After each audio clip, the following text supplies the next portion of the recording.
All right, guys, welcome back. Welcome back to another episode of The Briefing. And if you haven't already, please hit that subscribe button, hit the like button, leave us a comment, and I read all the comments.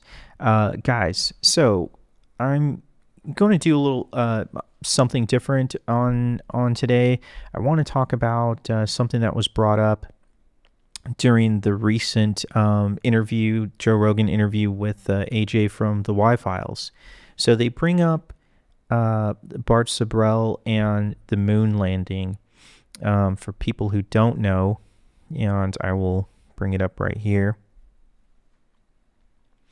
Bart Sibrel is a filmmaker, documentary filmmaker, and he's done this one right here. It's called Astronauts Gone Wild. He's also done this one. A funny thing happened on the way to the moon. So Bart Sibrel is a firm believer in the moon landing. He's a believer in that we didn't go to the moon, that we faked it.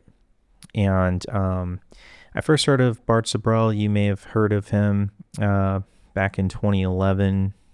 And he was, I guess it was on this this documentary called Astronauts Gone Wild, where he was trying to, or he was harassing Buzz Aldrin. And so let's take a look at this clip. You swore in the Bible that you walked on the moon. Right? You're a coward and a liar and a thief. Liar. This clip went viral. I believe it was 2011, right around this time. And let me see, go back and look at this real quick. Astronauts Gone Wild, and funny thing happened on the way to moon. So maybe it was in 2011.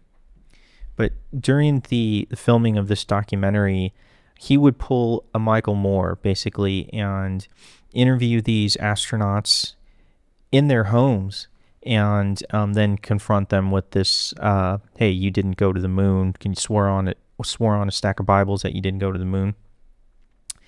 I've watched this documentary, and I think that there are a few things that give me pause, right? And some of the things are, some of these astronauts kind of seem clueless when things are brought up. He brings up the Van Allen radiation belt to one of the astronauts, and the astronaut doesn't really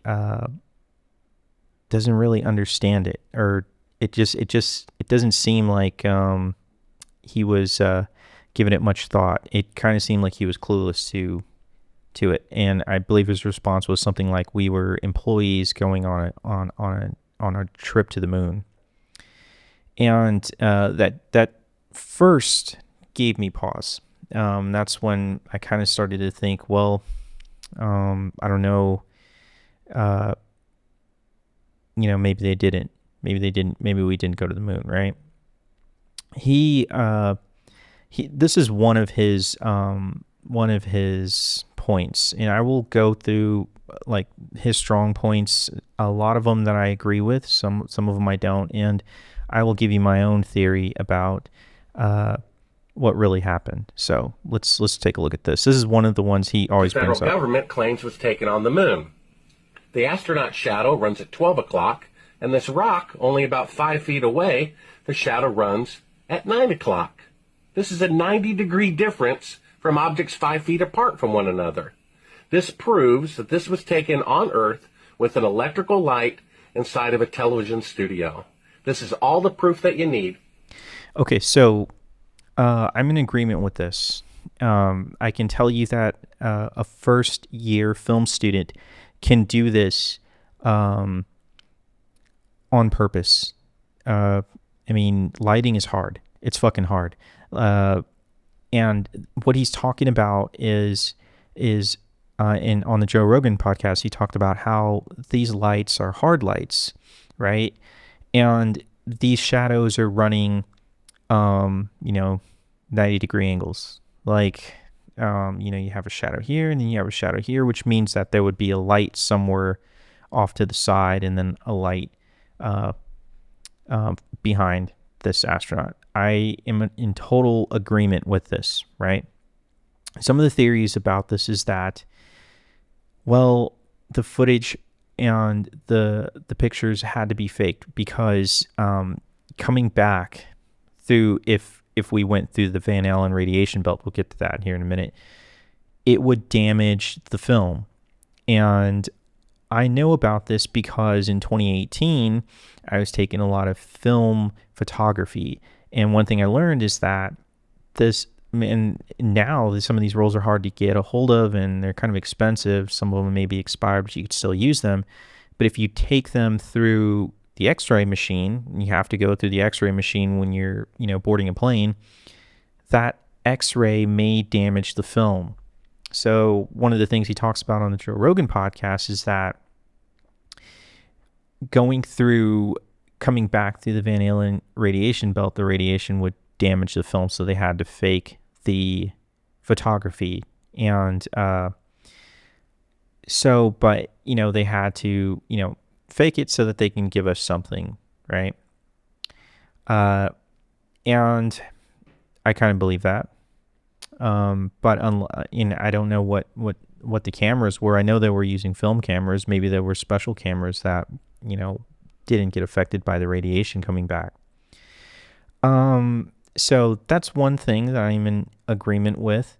I can tell you just by, the pictures that the film, the lighting is hard light. And I know because I've done this and I've made these like weird mistakes. It's hard to make it natural. The other theory is that, and they talk about this, is that, one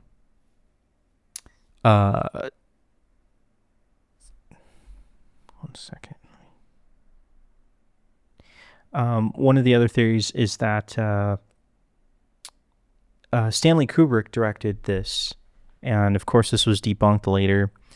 That he filmed the moon landing, and if you've seen Room 237, which is this film right here, it kind of goes into a lot of different theories. The thing is that Kubrick, the rumor is that he had a 200 IQ, which was just a rumor. That was never true. But he carefully placed all these clues inside his films to, I guess, as subliminals or something. And one of the things is the moon landing stuff. So, there's a scene where Danny stands up. He's wearing the Apollo 11 a sweater. The carpet on the floor in the hotel room has shapes of the landing pad. And there's also Room 237 where supposedly Kubrick, that was the film set where he filmed the moon landing. The only problem I had with that when I first heard it was Kubrick was a perfectionist. And how could he make this mistake, right? This is the other thing in movies like The Shining and Full Metal Jacket. He had a lot of continuity errors. I thought, well, maybe, he didn't make that, obviously, the editor, but he worked with the editor. So, you have stuff like this. Okay, so very quickly, the reason why I was showing this was because this is a famous continuity error. The drill instructor punches him and then pulls back with the wrong hand. So he punches him, I think, with the right hand and pulls back with the left, I think. You little scumbag! Let's take a look at this again. Your honesty. Hell, I like you. You can come over to my house and fuck my sister. Okay, so you should be able to see that. So the problem I had was, how could Kubrick have done that but make all these continuity errors? But there's tons of continuity errors in The Shining. And I just had a hard time believing that he directed it. And but Bart Sibrel brings up a lot of points about how they he brings up some evidence and stuff that, he interviewed someone, a kid who his father on a deathbed made this deathbed confession that he witnessed the filming of the moon landing. And I'm in total agreement with this, and I'll give you my reason why closer towards the end. But and then at this point, in this time, 1960, there was a lot of things going on. Operation Northwoods, where we were going to blow up a jetliner, blame it on Cuba, and then to go to war.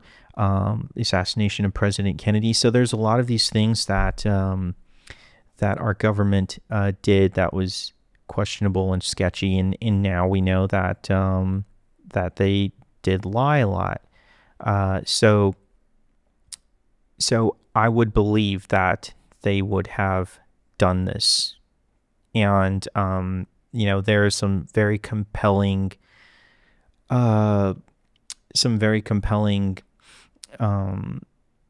stuff here to go over, especially like the deathbed confession stuff. And I know a while back there was this guy on TikTok who found the location, and Bart Sibrel gives the location also, the base where they shot it.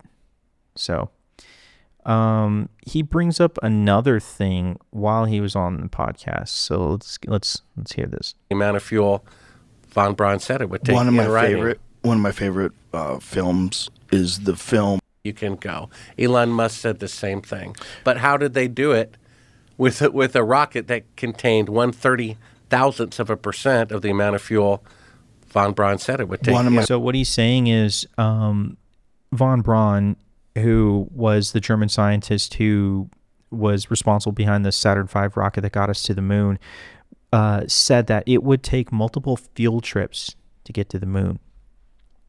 And then most recently, Elon Musk said the same thing about making these field trips. So I was curious about this, and I looked this up. Okay, Starship versus Saturn V. First off, the Starship, the Super Heavy, the one that's going to take more people to the moon, I think it's like 8 astronauts. It's big. It's very big. And the fuel is different. So I looked this up. The fuel is different, and it's a huger rocket, so it'll need more fuel. And here's a comparison. The Saturn V wouldn't have used as much fuel as what the Starship would be using. So I kind of in disagreement with him on that. Maybe we figured it out, and the fuel was different also. Elon Musk, SpaceX, is building a Starship ready to take on these challenges. Will beat legendary lunar rocket, or will be inferior model. Let's compare Starship. Okay, so Warren Braun's pivotal figure developing this. And see if I had. Okay, so Starship, when fully loaded, carries 4,900 metric tons, 10.8 million pounds of propellant. So we'd have to refuel. Let me see if I found. I don't see where it says the different fuels here.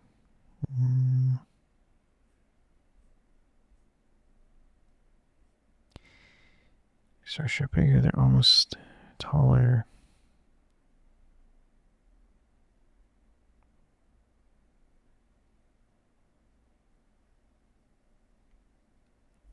The Starship is heavier. But what in my like research of looking at this, the fuel is different from the Saturn V, and the SpaceX rocket is huge. I could see us having to refuel. So that's one of the things that I'm kind of in disagreement with. I do believe that we were able to pull it off. So here's a few of his arguments here. Technological advancement. He believes that technology from 1960 couldn't possibly achieve the moon landing, suggesting that such feats can only be reproduced today with modern capabilities. One of the things that he cites here is a representative from NASA who was responsible for the Orion mission, saying that before we can send people to the moon, we'd have to figure out how to get through the Van Allen radiation belt. So sending a probe up there on an unmanned mission with all these sensors to measure the radiation going through the Van Allen radiation belt, that would allow them to build shielding and all of these things so that we can get through there. That's one of the things he keeps bringing up in that podcast.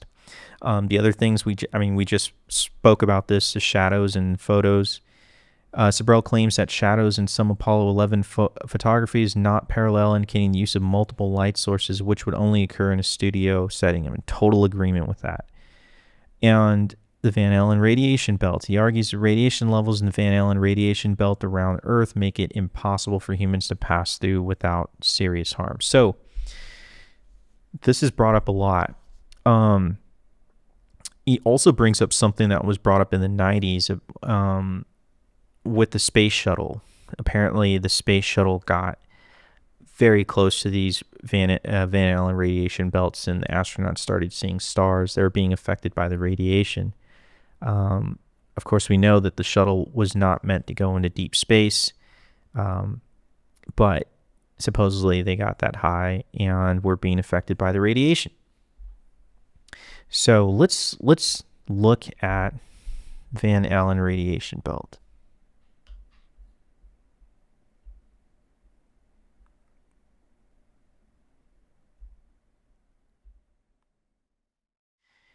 So the Van Allen radiation belt is like a donut, and it surrounds the Earth, just like in this picture, with dangerous radiation.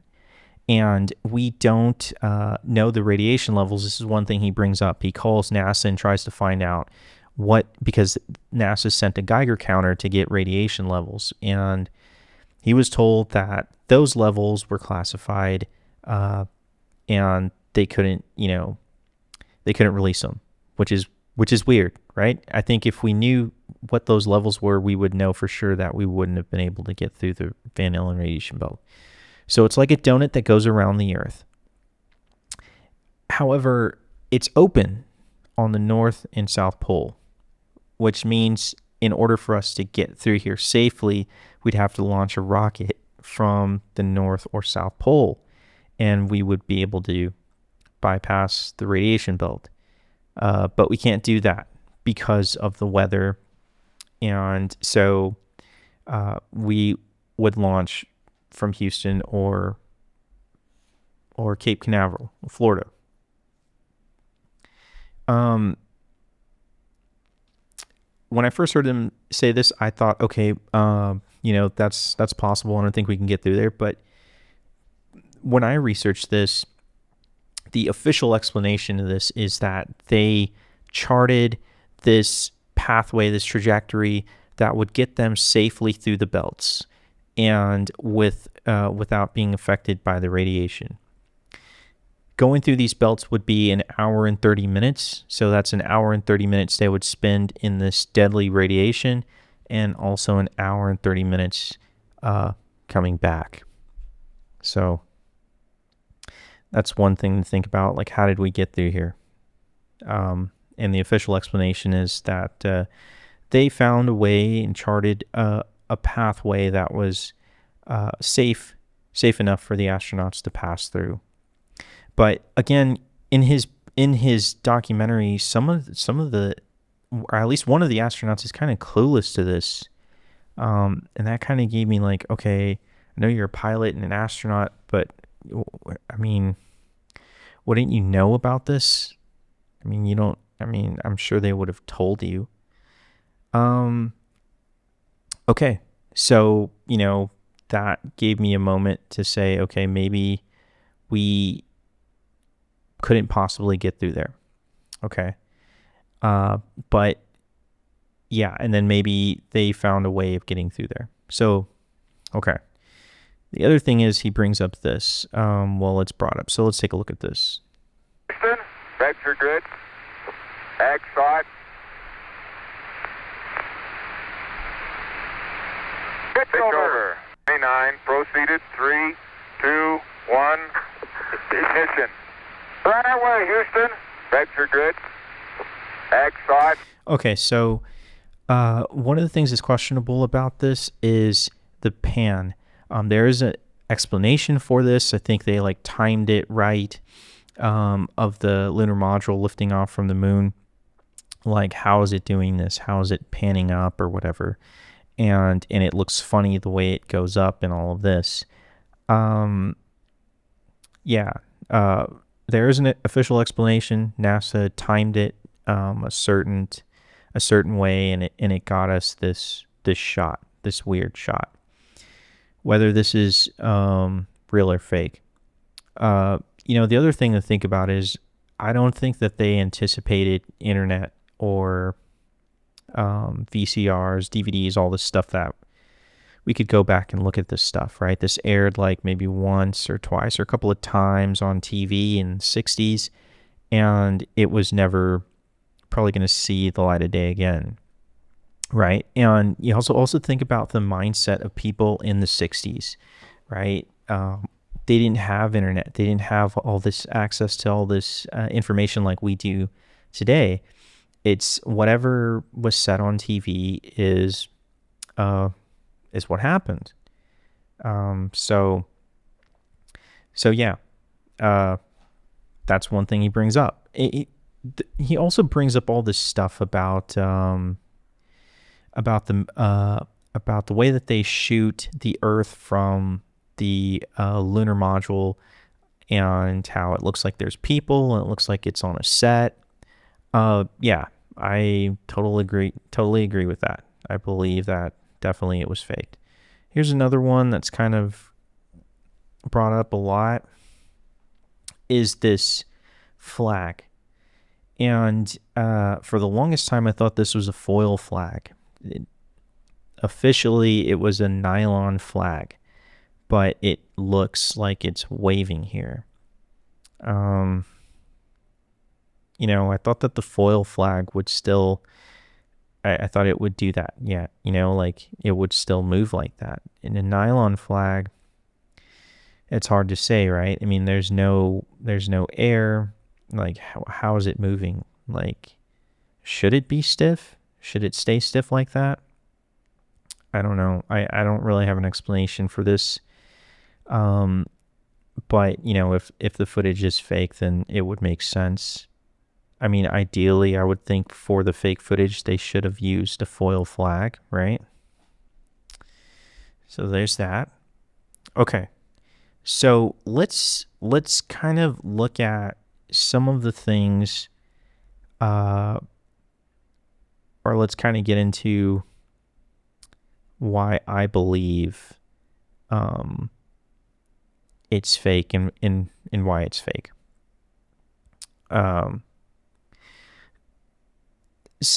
But to go against this here really quickly, let me get into this. I think this was in 2000 and two orbiters, 2021. Okay, so there was a lunar probe, right? That was taking pictures, and it got these pictures of the lunar modules from the first two moon landings. Okay. So here are the pictures. And I think that was from an Indian team that was taking pictures. Okay, so we have this. And this would prove that we were there, right? Okay. So here's the thing. Here's what Bart Sibrel is going off of, all of the stuff that he has found that proves it, that we didn't win. But he's looking at the footage.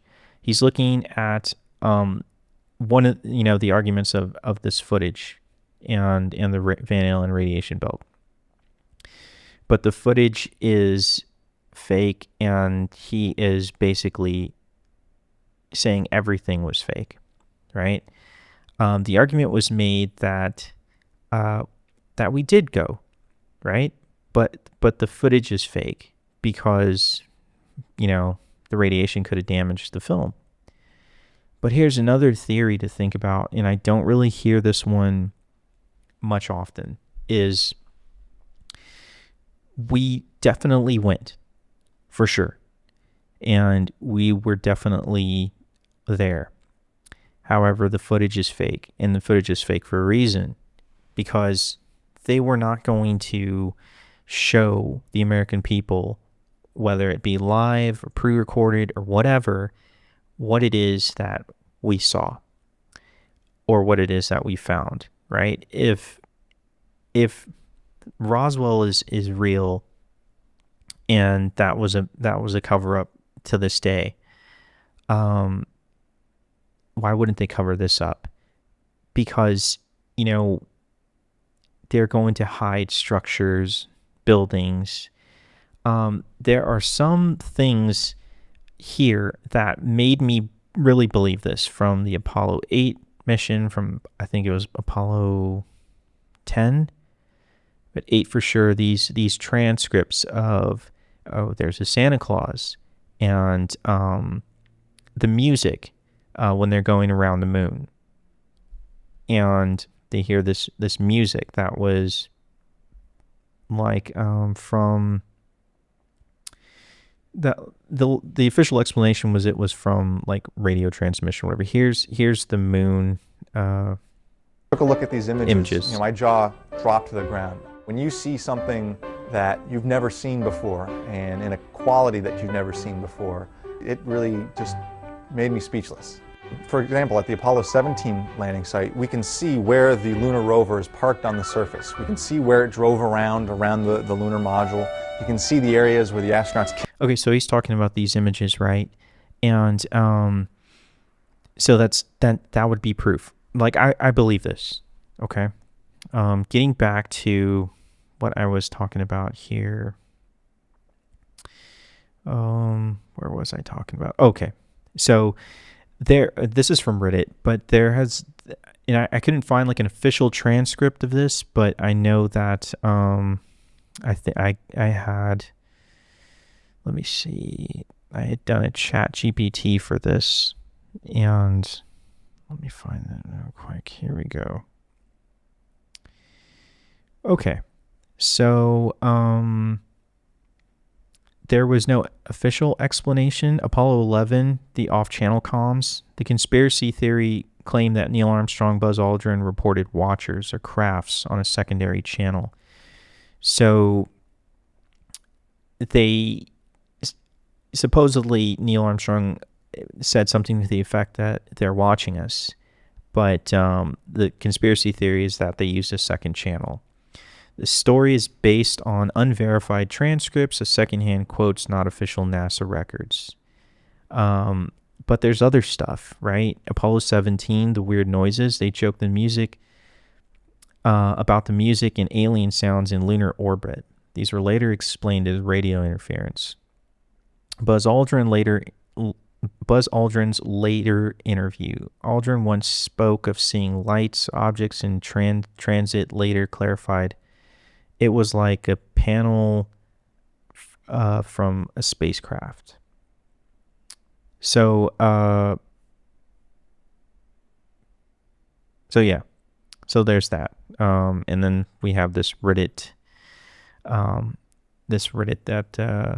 post about that. But yeah, so there was weird transcript stuff, and I know there was another one that said there's a Santa Claus, which a lot of UFO people think is, that we're seeing in a spaceship. Okay, so here's what I was looking for earlier. The refuel or the fuel. Starship, when fully loaded, 40 tons. Oh no, we covered this. Okay. So, okay, here's the thing about the fuel. Saturn V. The first stage of Saturn V used approximately 521,400 gallons of fuel, kerosene, and liquid oxygen. And Starship Super Heavy, which is the first stage of the Starship, will carry 3,400,000 liters of propellant, liquid methane, liquid oxygen, and Starship spacecraft will carry another 1,200,000 liters. So this is what I was looking for earlier about. So here we have two different ships. Starship is going to use a lot of fuel, and Saturn V didn't. So that was, my thing with when he brought up about the refueling thing. Well, they're two different spaceships. But yeah. So going back to that about, okay, there's all these things. So maybe they got there and maybe they saw something and filmed something that they were never going to show us, or that they can't show us. And the conspiracy theory is that there is a base there and there are creatures there. And when we landed, they were told for us to go back and they were watching us. Okay. Do you think that they would have shown that to the American people, what we've seen, structures, what the astronauts witnessed? And I'll get into why I believe that. When you look at, this is brought up a lot when the press conference, there was something said about, did you see stars? And they say, yeah, we saw clear stars. And then later on, they say they didn't see stars and this and that, and they're very nervous in this interview or this press conference over its developing and unfolding. The thing is brought up about them being nervous. I think that they were nervous because they were told they couldn't talk about the stuff that they saw, and for this to be fake, you think about all the people who would have to be in on this, right? There were a lot of people. I think it was like 400,000 people that worked to send us to the moon. But then also you have Coast Guard and the Navy who retrieved the astronauts when they came back from space. And even in the later missions, right, like Apollo 13, I mean, these astronauts have atrophy, like muscle atrophy. I mean, they are definitely had spent some time in space, right? And then the module was taken and it was all burnt up. And I mean, there's so much evidence that shows we went. That this interview is, this press conference is brought up a lot because of the way they act. And I think that they are acting like this because they were told. This is a lifetime of secrecy. And Neil Armstrong becomes a recluse, right? He doesn't give interviews. He rarely gave interviews. He never really talked. And it always made me think, right? One of the things that Bart Sibrel talked about in this Astronauts Gone Wild investigation, like documentary, is that, he's pulling a Michael Moore, right? He's getting these interviews in their homes, and then he hits them with this, you didn't go to the moon, you didn't go to the moon. And one of the astronauts gets really mad and kicks him, and he leaves his house and then realizes that he left a microphone behind, a lavalier.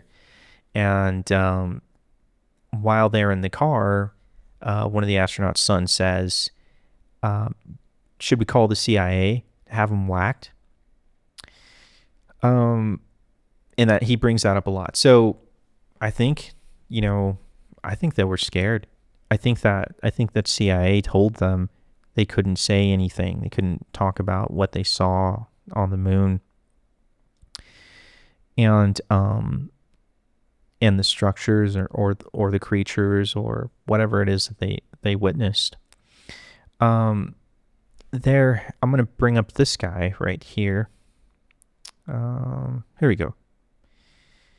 This guy has a very interesting story. Okay, so this is on YouTube on Dr. Stephen Greer's YouTube channel, and I saw this a long time ago, and it kind of like deepened my belief that that there's something there that we saw and that these astronauts couldn't talk about, and that's what they've been scared about, is Sgt Karl Wolfe and the lunar base photos. Okay, who is Karl Wolfe? Well, Karl Wolfe is a former U.S. Air Force photographic technician, and he came forward publicly in the early 2000s, notably in the Disclosure Project. That's Dr. Stephen Greer. And his claims. So while he's working at Langley Air Force Base in 1965, Wolfe said he was shown photographic evidence of structures on the moon by another technician. He claimed the photos were from Lunar Orbiter mission and showed towers, domes, and artificial-looking buildings on the far side of the moon. The technician reportedly told him, "We've discovered a base on the backside of the moon." So, I think that, it's kind of like, how would you not know somebody's in your backyard, And how could these creatures have not known that somebody was there? His credibility. Wolf's story was never verified. He presented no photos, names, or documentation. NASA lunar orbiter images are public, and independent researchers have reviewed thousands of them, finding nothing conclusively artificial. And so Wolfe died in a bicycle accident in 2018, which some conspiracy theorists found suspicious, but there's no confirmed foul play. So in this interview, let's just listen to him tell the story. 35 millimeter strips of film at that time, which were then assembled into 18.5 by 11 inch mosaics, they were called. There was a digital signature and a grayscale on every 35 millimeter strip. And those strips were from successive passes around the moon, and they would take and build up a photograph. They would scan one section of the moon, then another and another, and then they would get a larger image. So this mosaic then would be put in that contact printer, and that was then a print that was issued to whomever, the press, the scientist, whatever, wherever that was intended to go.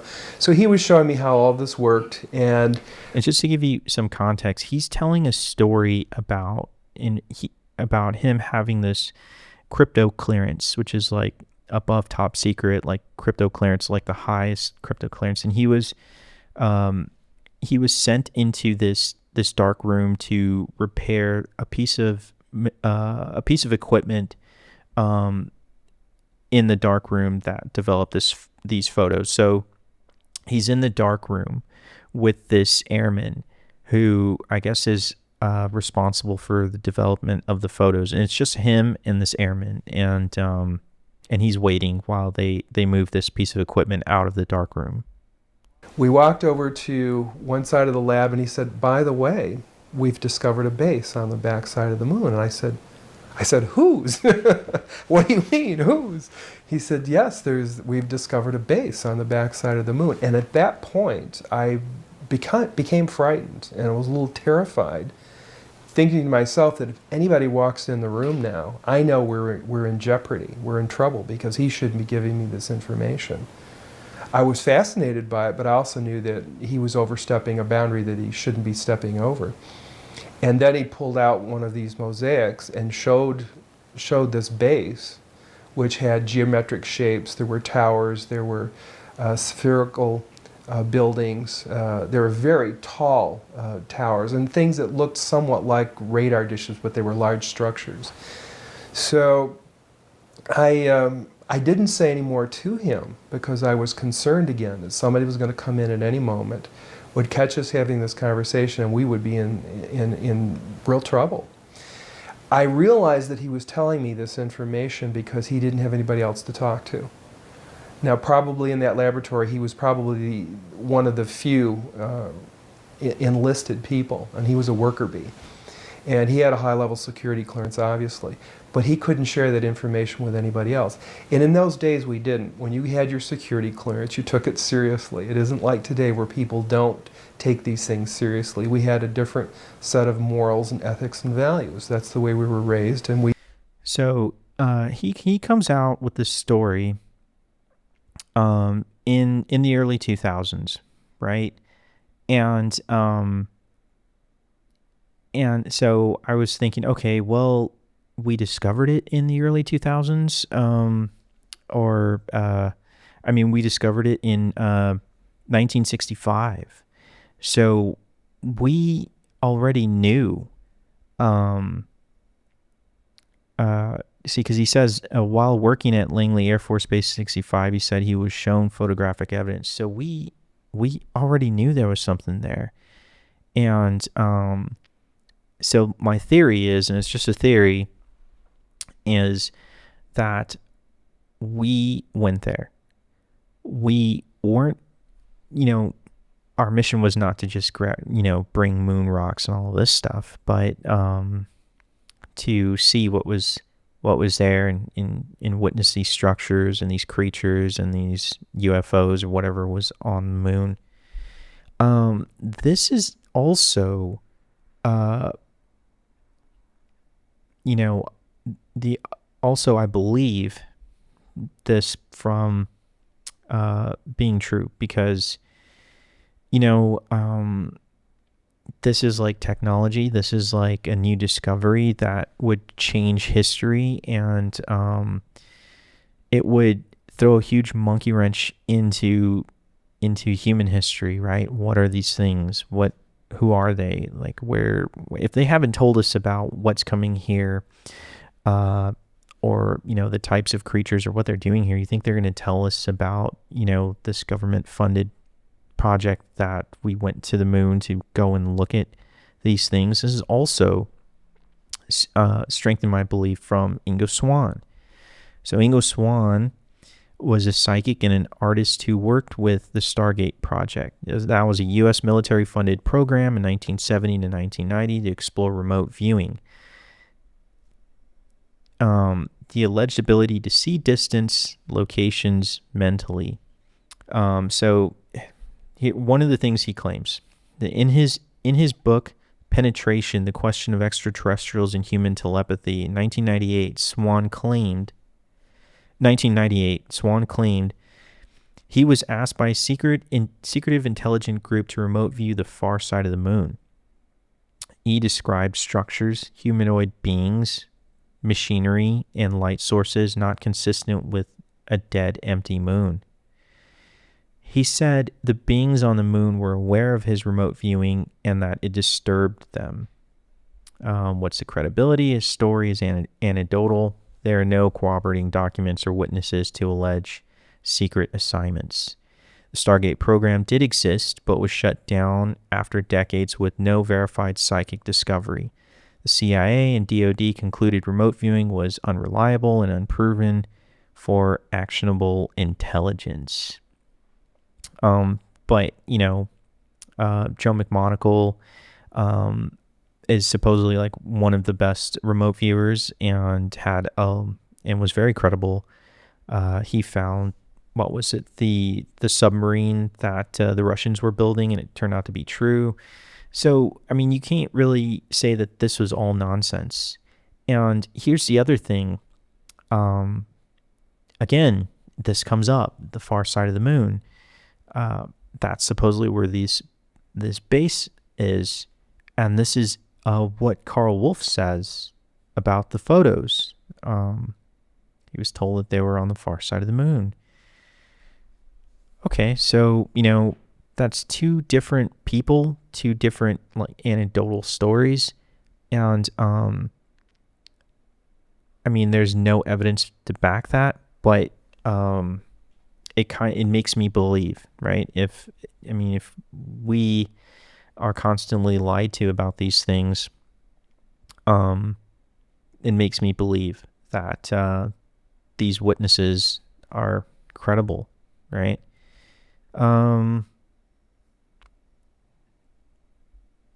So let's look at something else here. So one of the other things I wanted to bring up on this is that, and I'll probably have to make another episode of this about looking at some of these documents that are relating to ancient structures and things that we can't explain in archaeology, because there's references to those. And it makes me think about, Karl Wolfe and these structures on the moon. Like, are they also ancient structures, but still operable by who knows what they are? And the other thing I wanted to bring up here is this whistleblower. This is on Reddit. NASA whistleblower claimed that the U.S. government is in possession of operational alien spacecrafts. A long time ago, he was a mission specialist for NASA in 1970. So we have, guys like Bob Lazar come out in the late 80s. And then, this is the first time we hear about these reverse engineering projects. And then we have David Grush coming forward and confirming that, yeah, there's these back engineering programs. But this guy was saying this a long time ago. Let's check out this clip here. Find thousands of U.S. government documents from intelligence agencies that tended to indicate that there was a little bit more to this than met the eye. So I went to seek guidance from the various highest levels of the United States intelligence community, and I was quite alarmed at what I was able to learn. Now we are, in this report that we're now going to show, we're going to hear a conversation featuring you. Tell me the context of that conversation. Well, I had contacted Admiral Bobby Ray Inman, who was the head of the National Security Agency in the United States, Deputy Director at CIA, Director of Naval Intelligence, and a variety of intelligence posts, a technologist, and clearly someone that, if this was really accurate, that there really were UFOs and non-human intelligence around, this is a man who had to know. Mm-hmm. So I was able to contact him thanks to a contact through Admiral Lord Hill Norton here in the UK. And this conversation, he alarmingly not only indicated that these issues were covered under national secrecy laws, but that the United States government did in fact have possession of the hardware associated with this. In other words, this was an actual physical phenomenon. As a craft, a spaceship. Several of them, and they were in operational condition, which I assume suggested that they had been in contact, that they had been given these craft for some reason or another, because they certainly weren't crashed vehicles. Do you anticipate that any of the recovered vehicles would ever become available for technological research outside of the military circles? Again, I honestly don't know. 10 years ago, the answer would have been no. Yeah. Whether as time has evolved, they're beginning to become more open on it, is a possibility. A short time later, Bob Exler received this call. Mr. Exler, this is Tom King in Admiral Inman's office.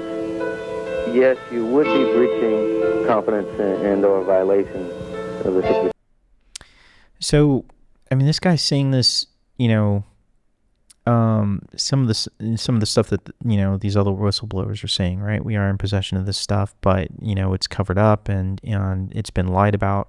So why wouldn't they lie about the moon stuff?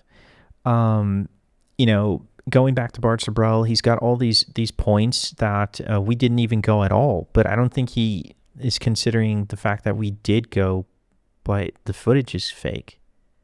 And I mean, why wouldn't they? Why?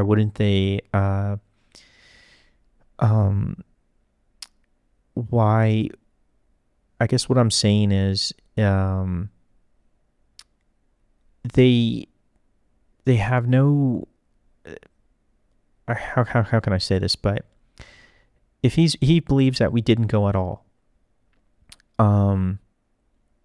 but why not? Why? I mean, I could definitely see us going and faking the footage to cover up what we found. And there's a lot of, this whistleblower stuff that we can research and find. And these are just two, right? I take the Ingo Swann claim and Karl Wolfe testimony serious. Like I really believe those guys. I mean, like why would they lie about that stuff that stuff that they saw?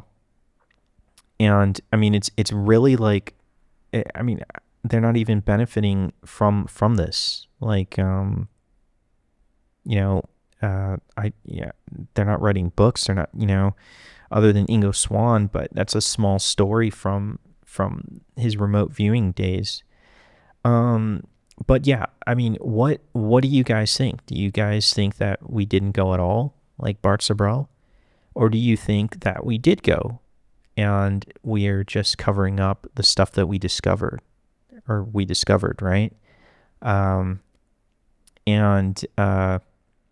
what about, I mean, this whistleblower right here is claiming that that we have these crafts in fully operational condition. Why not lie about that? And here's the other thing to think about is we would not be showing this stuff live, right? Because the Russians were also watching this live, right? If we were to discover any type of technology or anything, like they're going to see it. Any of our data and all this stuff. One of the other things that I forgot to bring up is that Bart Sibrel keeps going back to how a lot of the original footage was lost, a lot of the telemetry data was thrown away, but that can also be a lie. That can also be an official lie, right? NASA can say, "Oh, we don't have it no more. We threw it away." So I think it's just it just boils down to what do you believe, right? Do you think our government is capable of covering up what we found there? Can you find other testimony, like guys like this who were in official positions in the government that witnessed something anecdotal, even though it's anecdotal, but a story that that would corroborate some of these two guys' claims? When it comes to moon bases or creatures or whatnot, the conspiracy theory is that the creatures on the moon are reptilians and that they have this moon base and that they don't like us. I guess those are the species that don't like us. But I don't know. I guess it's something to think about, right? Do you believe we went? Do you believe we didn't? Do you believe it's all a lie? And why? I mean, if it's a lie, I can definitely see our government being capable of that. If you look at what was going on around that time in the 60s. I don't know. Let me know in the comments what you think. Again, if you haven't already, please subscribe for more videos like this. Like, comment. I read all the comments. And I don't know. I'll probably revisit this and make another video. But yeah, that's it, guys. Again, thank you so much for watching, and I will see you later.